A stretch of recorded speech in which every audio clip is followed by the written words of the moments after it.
Je remercie la ministre de la Sécurité nationale et du Service public et ministre des Finances, des Affaires économiques et des investissements. Et je donne de la Barbade et je donne maintenant la parole à son Excellence Tshering Tobgay, Premier ministre du Royaume du Bhoutan. Je demande à présent au protocole de bien vouloir l'accompagner à la tribune et l'invite à prendre la parole.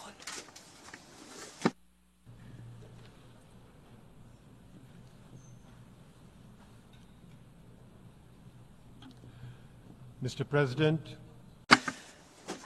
Monsieur le Président, Monsieur le Secrétaire général, Excellences, Mesdames et Messieurs les représentants et délégués, je vous transmets les chaleureuses salutations de Sa Majesté le roi Drukgyalpo. Il y a 53 ans, le 21 septembre 1971 précisément, une petite nation himalayenne a intégré l'Organisation des Nations Unies. Ainsi, ce jour-là, après des siècles d'isolement auto-imposé, le Bhoutan est devenu le 128e membre des Nations Unies. Ce moment était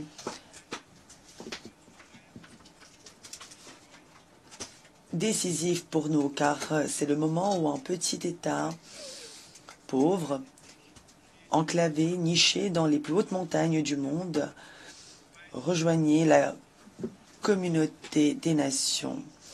Cette même année, les Nations Unies avaient établi la catégorie des pays les moins avancés afin d'apporter un soutien ciblé aux nations les plus pauvres du monde. Le Bhoutan était parmi les premiers à avoir intégré cette liste. À l'époque, notre économie était essentiellement une économie agraire. Le système de troc était largement utilisé. Notre revenu par habitant s'élevait à 215 $ américains à peine. Quant à l'espérance de vie à la naissance, elle était de 40 ans. La mortalité infantile était tragiquement élevée, à 142 décès pour 1000 naissances. Et notre taux d'alphabétisation était désespérément faible. 300 étudiants se trouvaient dans quelques écoles éparpillées sur le territoire pour dispenser des cours modernes. Aujourd'hui, l'histoire que je vous raconte est une histoire de transformation et de progrès. En effet, notre PIB par habitant est passé à plus de 3500 $ américains. L'espérance de vie à la naissance est aujourd'hui à 70 ans. La mortalité infantile a plongé à 15 décès pour 1000 naissances. Et notre taux d'alphabétisation a grimpé à 71%.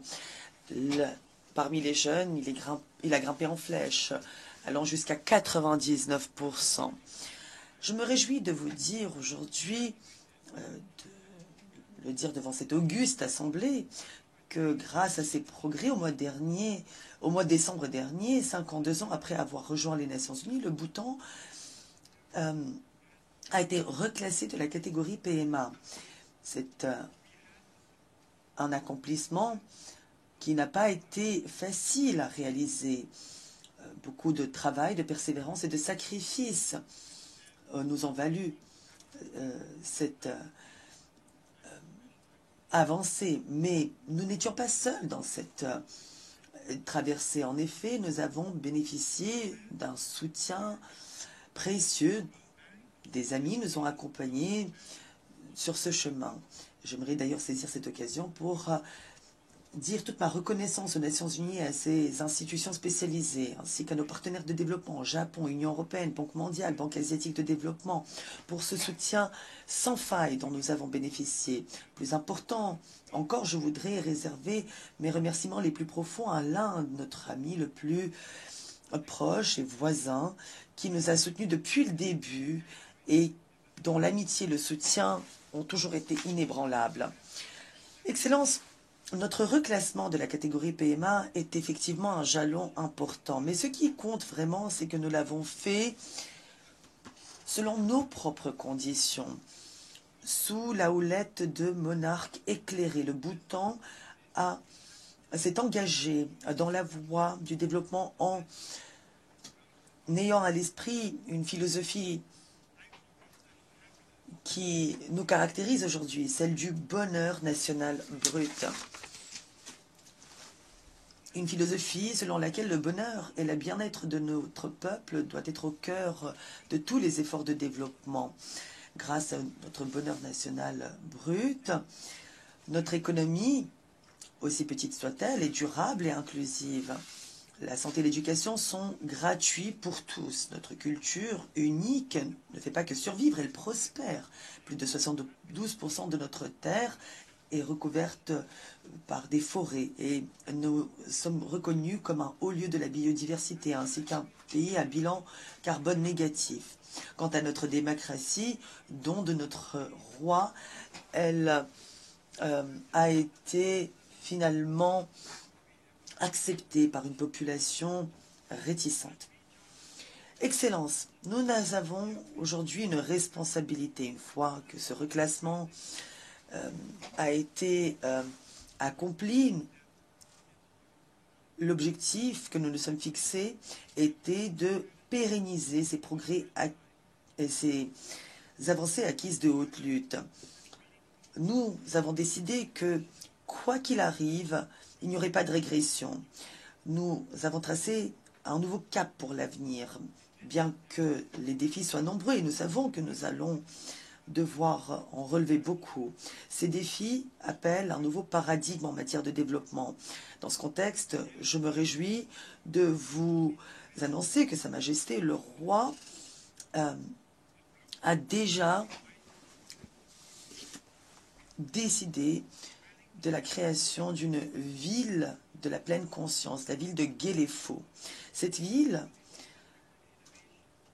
incarne une vision d'un avenir complètement différent, d'un espace urbain comme on n'en a jamais vu auparavant, pour que chacun puisse vivre en pleine conscience et de manière durable.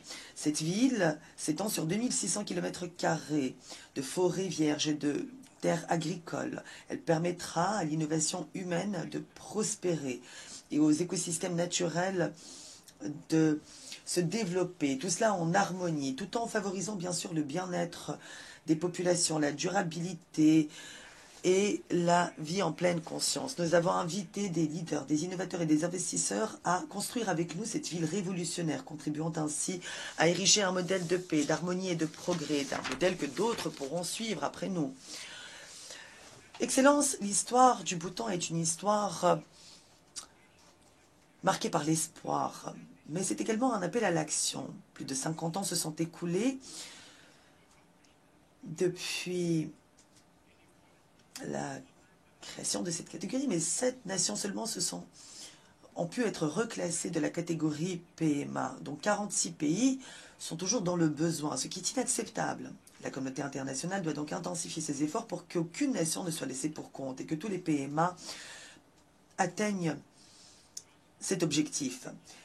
Pour y parvenir, nous devons lutter contre la pauvreté, les inégalités, les vulnérabilités, avec un sens renouvelé de l'urgence. Le pacte de l'avenir que nous avons adopté ensemble au sommet de l'avenir est une feuille de route qui va nous permettre de transformer les vies des plus vulnérables. Toutefois, la transformation de cet avenir nécessite une transformation des institutions. Les Nations Unies doivent évoluer pour répondre aux réalités du monde. Le Conseil de sécurité est anachronique tel qu'il est aujourd'hui. Le Conseil doit refléter les réalités économiques et géopolitiques. D'ailleurs, le Bhoutan plaide depuis toujours en faveur d'une réforme du Conseil de sécurité pour que celui-ci soit plus représentatif et plus efficace. L'Inde, riche de sa croissance économique forte et de son rôle de chef de file dans le Sud global, mérite un siège permanent au Conseil de sécurité, tout comme le Japon, un bailleur de fonds généreux et un pays qui fait beaucoup d'efforts pour la paix. Ce pays mérite aussi un siège permanent. Pour conclure, j'aimerais réitérer ma profonde reconnaissance à tous ceux qui ont aidé le Bhoutan sur la voie du reclassement. Mais nous devons pérenniser ces progrès. Et pour ce faire, Votre soutien nous sera indispensable. Nous vous invitons donc à nous soutenir et à investir dans des initiatives comme la ville de Guéléfo, que j'évoquais un peu plus tôt. Toutefois, nous devons également, en célébrant ces progrès, intensifier nos efforts pour aider les autres PMA, afin de leur permettre aussi d'être reclassés. Le rôle des Nations Unies est dans ce contexte plus important que jamais. Le multilatéralisme est la seule façon de relever les défis auxquels nous sommes tous confrontés, des défis mondiaux. Lorsque je regarde vers l'avenir, je me rappelle le message profond de notre bien-aimé roi. Je le cite, « Aucun pays ne peut avancer seul aujourd'hui. Le temps nous dit qu'aucun succès individuel pérenne ne saurait se faire sans le succès de la communauté tout entière. Qu'il ne peut y avoir de progrès national pérenne ni de succès s'ils ne sont pas porteurs de paix, d'harmonie et d'égalité mondiale. Le monde doit donc avancer ensemble ou échouer ensemble. » Fin de citation. Merci, Tashi Delek. Au nom de l'Assemblée, je remercie le Premier ministre du Royaume du Bhoutan,